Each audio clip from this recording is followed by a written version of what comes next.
எல்லாருக்கும் 100 ஆயுசோட ஆரோக்கியமாக வாழணும் தானங்க ஆசைப்படுறோம். அதுக்கு நான் ரூபா செலவு இல்லாமல் உங்களுக்கு ஒரு ஐடியா சொல்ல போகிறேன்.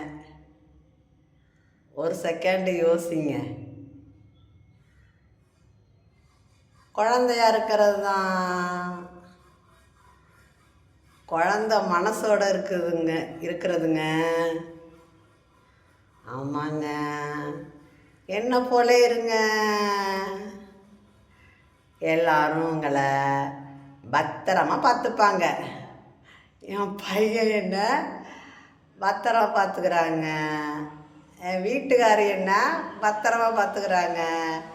ஸ்கூலில் ஓனர், டீச்சர்ஸ், ஸ்டூடெண்ட்ஸ், என்னை சுற்றி உள்ளவங்க எல்லாருமே என்னை பத்திரமா பார்த்துக்கிறாங்கங்க.